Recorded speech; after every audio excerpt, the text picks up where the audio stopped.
Halo semua.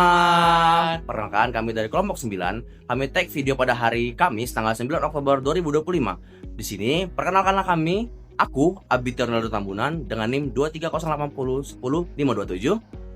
Saya Sultan Riana Dipilian dengan NIM 23080100529 dan aku Gavina Alicia dengan NIM 23080100530. Nah, jadi teman-teman, di sini kita akan membahas tugas perkuliahan Hukum Ketenagakerjaan dari dosen pengampu Muhammad Imam Gustomi SHMH. Dengan materi yaitu arbitrase dan konsiliasi, kami dari nomor 16. Stay tune teman-teman. Yuk disimak. Oke teman-teman, sebelum kita membantu lebih dalam mengenai konsiliasi dan juga arbitrase, lebih baik kita mengerti lebih dahulu apa itu perselisihan hubungan industrial.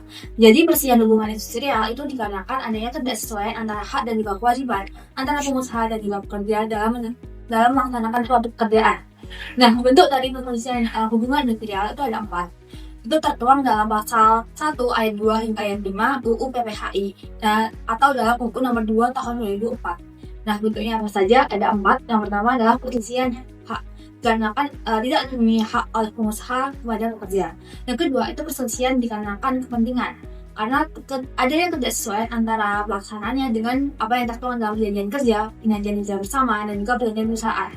Yang ketiga itu adalah perselisihan PHK, dikarenakan adanya tindakan sewenang-wenang oleh pengusaha atau perusahaan untuk memutus hubungan kerja secara pihak kepada orang pekerja. Yang terakhir itu adalah perselisihan antar serikat pekerja, dikarenakannya adanya ketidaksesuaian paham antara hak dan juga kewajiban dalam keterikatan pekerjaan. Oke, memasuki mengenai penyelesaian perselisihan hubungan industrial. Jadi perselisihan hubungan industrial itu dapat diselesaikan melalui perundingan tripartit. Nah, perundingan tripartit itu apa? Yaitu penyelesaian perselisihan hubungan industrial menggunakan bantuan pihak ketiga sebagai fasilitator. Bentuk dari perundingan tripartit itu apa saja? Yaitu ada 2. Yang pertama adalah konsiliasi, yang kedua adalah arbitrase. Masuk materi yang pertama mengenai konsiliasi. Konsiliasi itu diartikan sebagai penyelesaian perselisihan hubungan industrial menggunakan bantuan dari seorang konsiliator untuk memberikan suatu anjuran tertulis pada para pihak yang sedang bersengketa. Sedangkan yang kedua itu terkait dengan arbitrase. Arbitrase itu adalah penyelesaian perselisihan hubungan industrial menggunakan bantuan seorang arbiter yang akan memberikan suatu putusan arbitrase yang tempatnya itu adalah final dan juga mengikat. Baik, selanjutnya akan membahas mengenai perbedaan dari konsiliasi dan juga arbitrase. Nah, ini aku akan meninjau dari 3 aspek. Yang pertama itu mengenai kewenangan.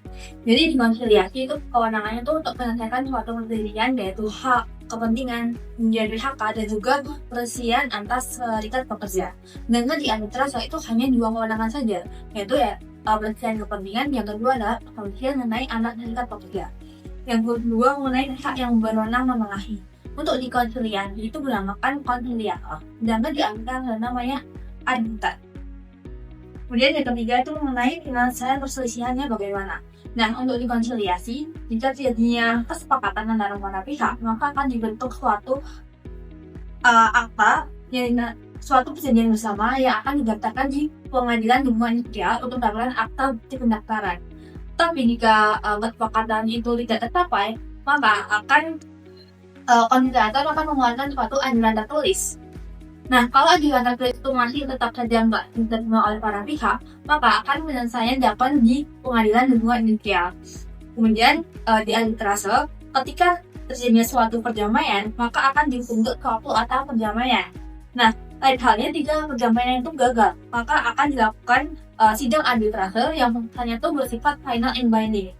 Nah, karena pesan dari arbitrase itu sifatnya final and binding, maka sudah tidak ada upaya hukum lain yang dapat ditempuh dalam penyelesaian perselisihan melalui arbitrase. Oke teman-teman, di sini aku membahas tentang salah satu prosedur cara penyelesaian sengketa dalam hubungan industrial. Salah satunya adalah dengan cara konsiliasi. Pertama itu para pihak yang bersengketa itu akan menyusunkan permintaan tertulis. Kedua itu setelah mereka setuju, mereka akan selanjutnya masuk ke proses konsiliasi. Konsiliasi ini apa?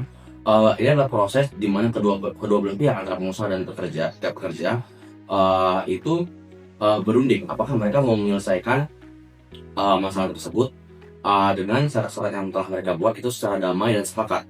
Nah, jika tercapai kesepakatan, itu pertama akan menjalin perjanjian bersama.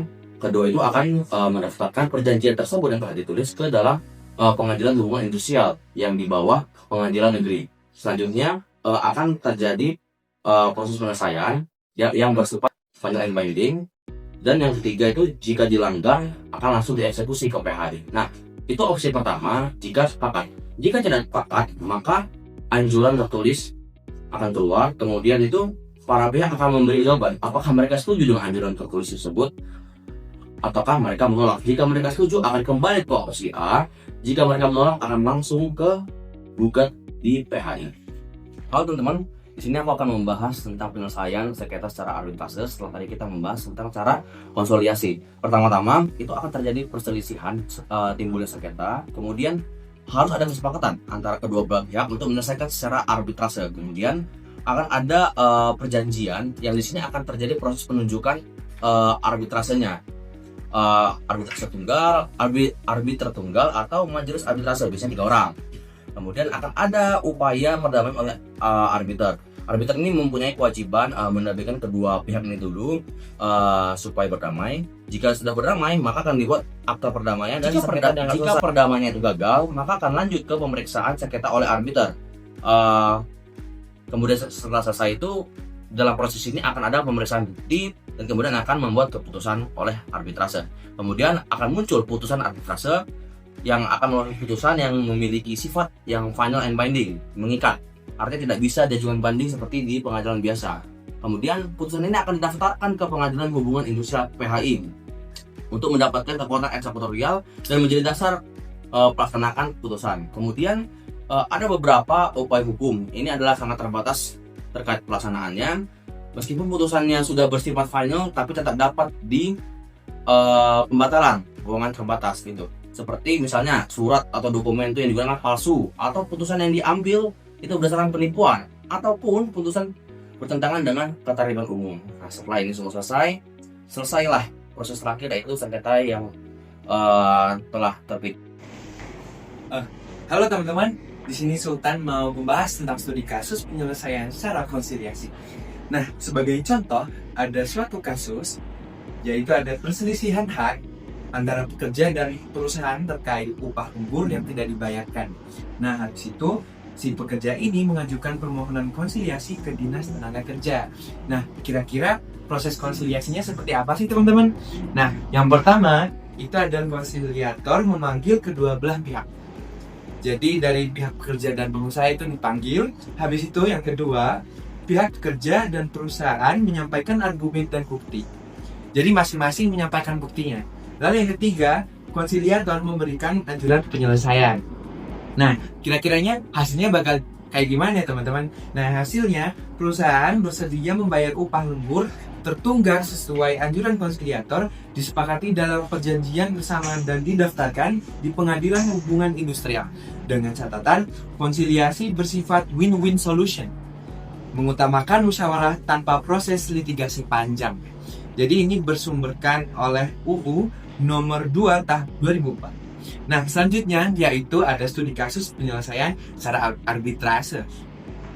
Kasusnya yaitu perselisihan kepentingan antara serikat pekerja dan perusahaan mengenai kenaikan upah tahunan. Nah, dengan para pihak yang sepakat memilih penyelesaian melalui arbitrase. Nah, lalu bagaimana sih prosedur dari arbitrase ini? Yang pertama, yaitu para pihak menandatangani perjanjian arbitrase. Yang kedua, arbiter dipilih dari daftar yang ditetapkan oleh Menteri Ketenagakerjaan. Habis itu, arbiter memeriksa bukti, menahan saksi, dan memimpin sidang tertutup. Setelahnya, arbiter mengeluarkan putusan final dan mengikat, atau yang seperti yang tadi disebutkan oleh ABTO, final and binding. Lalu selanjutnya hasilnya bagaimana? Hasilnya yaitu arbiter memutuskan perusahaan wajib menaikkan upah 7% dengan penyesuaian tahunan. Dengan putusan ini berlaku serta-merta dan tidak diajukan banding. Dengan catatan, arbitrase lebih cepat dan mengikat dibanding konsiliasi atau mediasi.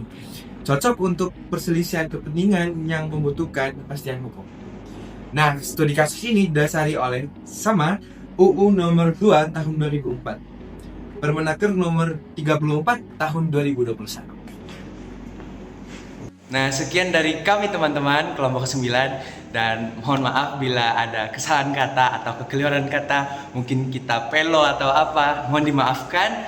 Terima kasih teman-teman. Terima kasih. Sampai jumpa. Bye-bye.